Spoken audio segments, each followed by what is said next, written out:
What's up everybody, That Car Guy Eddie here, and today another video. This video is on my latest toy.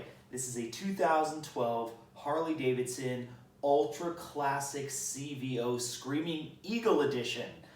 Man, that's a whole mouthful. Stay tuned and we'll get close up. So, you're probably asking, why this? Why this 900-pound monstrosity of a motorcycle?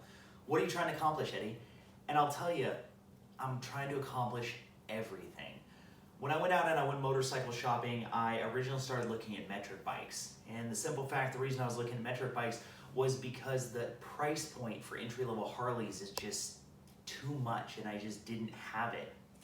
I looked at several different motorcycles on the metric side. I looked at some 650s, a Z650 RS, too small of a bike. There was no wind protection. You know, it would have completely beat me up on the freeways. And where I live, you have to take the freeways everywhere. So you will be going 65, 75, 85 miles an hour on the freeway for at least 20 to 35 minutes. And it was important to me that I got something with some wind protection. I never thought that I would have an ultra classic, to be honest with you. I've made fun of these motorcycles before in the past because I'm like, oh, that's an old man bike, right? It's an old man bike. Why would you sell your sport bike for an old man bike? And the simple fact of the matter is I was killing myself on sport bikes. You know, my lower back hurts, my wrist hurts, my legs hurt. I was consistently running out of fuel. Why would you put yourself through that when you could ride something like this? And I know what you're gonna say, it's a different ride. And I'm not gonna lie to you, it's not. But I'll tell you, there's a point in your life where comfort becomes more important than how fast you can go. This particular CVO has a 110 V-twin in it, so it's about 1800 cc's. Makes about 115 horsepower and right around 90 to 100 horsepower. No, 115 foot-pounds of torque, I'm sorry. And about 100 horsepower, kind of depending how you look at it.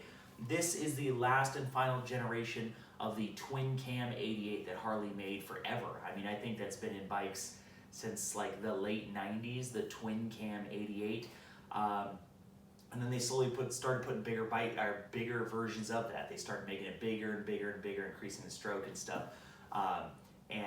Ultimately they came to the 110. And this is really kind of the granddaddy of that all. All that twin cam greatness is shoved into this 110 that is in this. I will tell you, this is an air-cooled 110, and man, it is hot. When you're riding, this entire side of your leg is hot, but that's kind of nice because it's cold right now. When it's 110, I'm sure it will not be as pleasurable as you think, but yeah. But back to the thing about the old man bike, you know, it's interesting. As I get older, I acquire better stuff. Like I have a better house, I have a better car, I have a better job. So theoretically, you can call that all old man stuff. Oh, you have an old man job because you have a better job. Oh, you have an old man car because you have a better car. Or, oh, you have an old man house because you have a better house. Maybe you're just figuring it out as you get a little older and you start to kind of realize what your priorities are. And there was a time in my life when my only priority was doing 180 miles an hour on a motorcycle. Unfortunately, I've had friends die on motorcycles. I have seen people fall off motorcycles, and no part of me wants to do that anymore. However, very big chunk of me wants to get out and ride some twisties. It wants to feel the wind in my face. And that I can do on this. I can do it in comfort, I can do it in luxury, and it just looks badass, man. Come on, let's just say it looks good. Oh, it looks the part. Oh my gosh, I love this thing. You know, I never ever once in my life thought that I'd get a CVO. I just simply didn't think that I'd be able to afford it, honestly. My uncle, Doug, shout out Doug, I know he watches these videos. He's got a CVO, he's had a couple of them. He had a 2000, gosh, I want to say 14 Softail Deluxe. That thing was beautiful, his red one. And then he had a teal one for a while. I believe that was like an 18 CVO.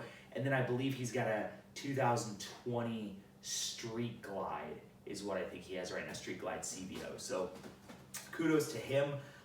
Doug is at a part of his life where he can spend, you know, $40,000, $50,000 on a Harley Davidson, and you know, I just wasn't there. So I started looking in the used market. And the used market for Harleys is all over the place. What I mean by that is you have some high, some low. I mean, there's just no real value. But the more and more used bikes I look at, the more and more struggle I had with looking at crappy motorcycles. I went to some third-party websites and third-party dealers that sold motorcycles in bulk, like Specialty Motorsports in Sacramento. Nice people, good prices. Every bike there has been on the ground. Every single one of them. They were all messed up somehow. And when you have a motorcycle, part of it is looking good, looking the part. And when you have dents and scratches and dings in your bike, it just doesn't look the part. So that was important for me. Like I said, shout out to Yuba City Harley Davidson. You know, they really took great care of me. I got this bike for an absolute phenomenal price. I got this bike for about half of what it retailed for in Kelly Blue Book. I feel that I could probably ride this bike all summer, turn around and go sell it. And that's one thing that I'll tell you that's really cool about Harley Davidsons, is when you buy a used Harley Davidson, you're not absorbing or losing any money. What I mean by that is if you buy a bike that is a 2005 or you buy a bike that's a 2014, they're going to be similar pricing anyways, like probably within $1,000 or $2,000 or $3,000 of each other. And then when you sell it, you're going to get probably between $1,000, $2,000 or $3,000 of each other. So really, I think Harley does a good job at kind of bottoming out the market and doing a good job reselling their bikes. Harley's one of those rare dealers that you can go to and it's 2023 and you can find a 1998 on the floor that they'll sell you and they'll finance it for you. No metric manufacturer is going to finance a bike that's 25 years old, and Harley will do it because they have a good dealer network. And that's one of the things that you do when you buy into a Harley. You know, I make this YouTube channel and I talk about car stuff all the time, and the Jeeps and the SRT4s and, you know, all sorts of different things that I've been part of. But when you buy into a Harley, you're buying into a clique, okay? You're buying into the dealer support network. You're buying into all the rides and stuff. You could go to a ride that is basically a bunch of metric cruisers on your sports bike. You won't really fit in and you'll look kind of goofy, but they're not going to beat you up or anything like that. Go ride with them. They may not talk to you, but go ride with them.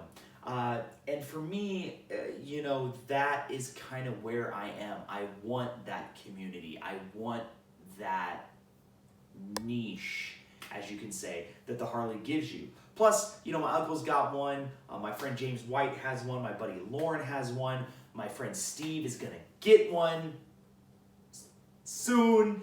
And then it'll be fun and we'll be all out riding again. So yeah, that's the CVO. I've only put probably 40 miles on it. I just rode it home from the dealer and it was in the dark, and then I've just been cleaning it. One of the things that when you buy a used motorcycle is sometimes they're incredibly dirty. That's what this one was. So I got it all polished up for you. I hope you enjoyed the video. Definitely like and subscribe and stay tuned for more Harley videos, weight loss videos, and sexiness videos. Take it easy and ride hard.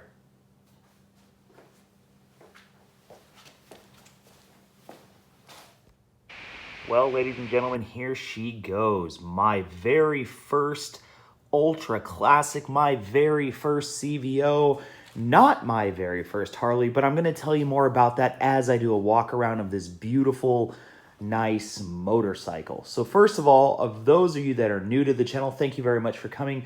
I do all sorts of stuff on my channel, so definitely consider liking and subscribing.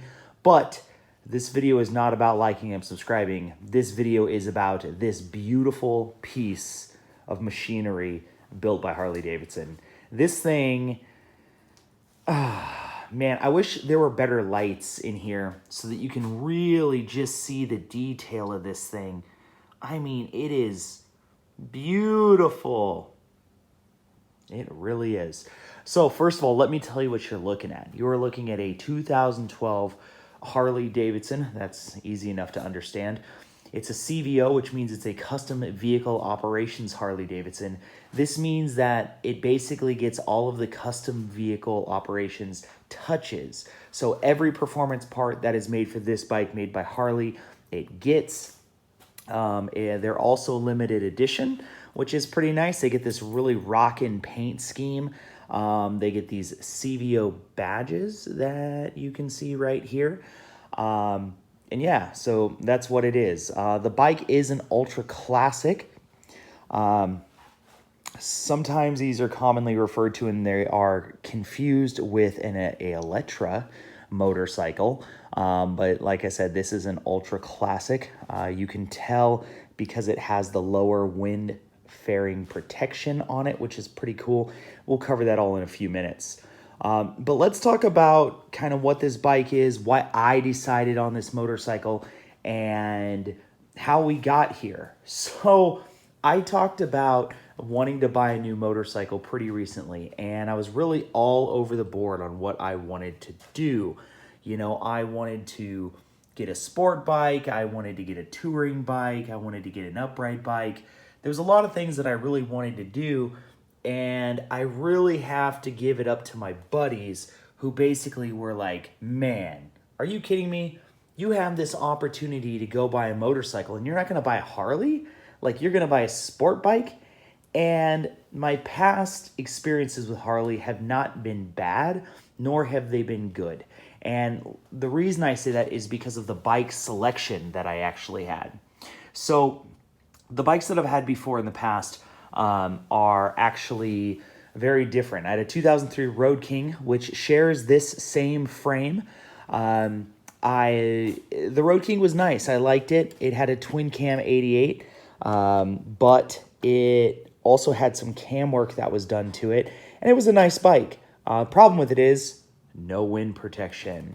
And let me tell you, when you start getting around and really using your motorcycle and going on rides and stuff, you're going to want a couple of things. First thing you're going to want is wind protection. The second thing you're going to want is storage. Motorcycles never have storage. This one has hard bags and the tour pack. Now, we're going to get into old man bike and all that stuff too. But like I said, this is just the close walk around of the bike itself. We'll get to that later on in the video. Where was I? Yes. So the quest for this particular motorcycle.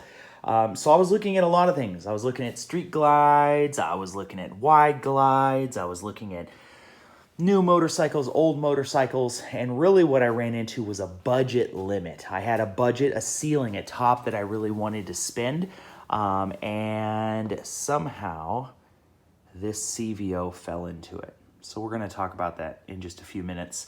But big shout out to my new dealer of choice, Harley Davidson Yuba City. Greg over there really hooked me up. The whole team is just wonderful. You know, I went to Sac Harley and I was really kind of screwed by the whole situation. You know, they had some hidden dealer fees. They didn't want to work on anything with me. And they were just kind of jerks about the whole situation. In stark contrast to what Yuba City did, where Yuba City really, really focused on you as the rider versus, hey, fill out a credit app. Hey, fill out a credit app. Hey, fill out a credit app. It just, it was frustrating. So let's get this camera turned around and I'll finish out talking about it.